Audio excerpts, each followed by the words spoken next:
série de pays. Vous avez des gens au Nigeria, c'est maximum. pas non plus lié à la crise sanitaire. L'Europe, c'est pas le centre du monde. Il faut l'avoir en tête.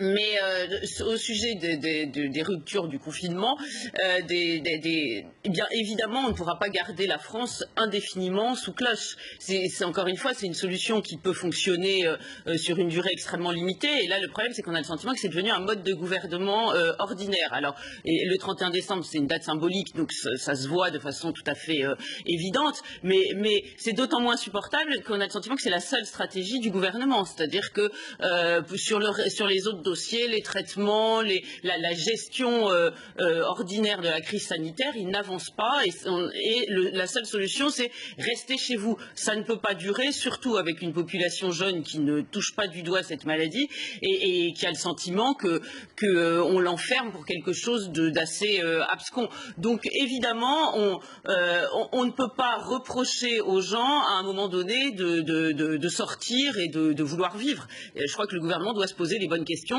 Il faut sortir de ce confinement qui tue on entend bien, mais il y a un effort national dans lequel on est tous embarqués, et voir des images comme celle qu'on est en train de vous montrer, qu'on va continuer de voir.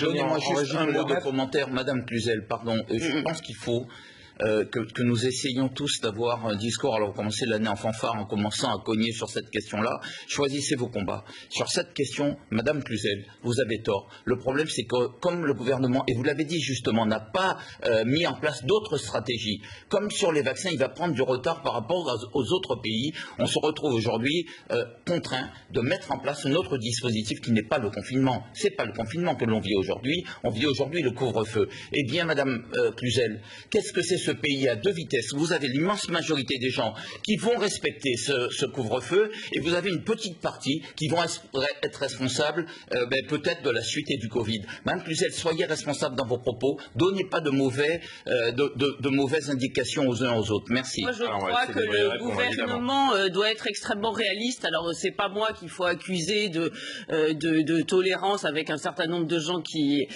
violent la loi. Néanmoins, je crois que quand on gouverne, il faut jamais édicter des principes qui ne peuvent pas être respectés, et sur le long terme, ça ne pourra pas être respecté. Alors moi, je ne vous parle pas spécialement de cette rêve partie là qui en effet était malvenue. D'ailleurs, je comprends.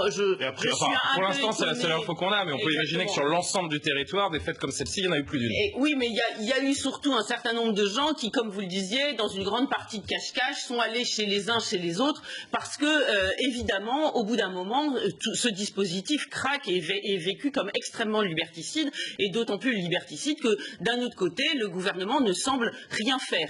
Donc je crois qu'en ce sens-là, c'est particulièrement. Vous étiez chez vous, Madame Cluzel? Est-ce que vous étiez chez vous? Est-ce que vous n'êtes pas là pour pointer chacun du doigt?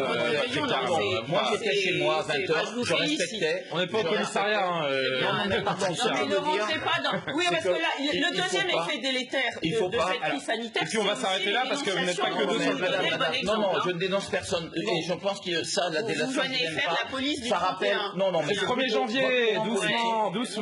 C'est le 1er janvier. On arrive juste. C'est votre courant politique plus qu'autre chose.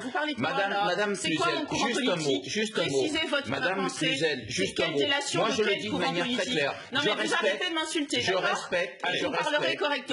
Madame Cluzel, si vous voyez une insulte là-dessus, dites-moi où et quand. Oui, m'accuser de délation et s'il vous plaît, je vais vous demander de vous arrêter. Légitime la délation, c'est un. S'il vous plaît, Gabriel, merci. Nous sommes le 1er janvier. Si on pouvait se faire une première heure des pros, même si les sujets apportent parfois des opinions contradictoires, et c'est bien normal, et c'est le sel aussi de cette émission et de ces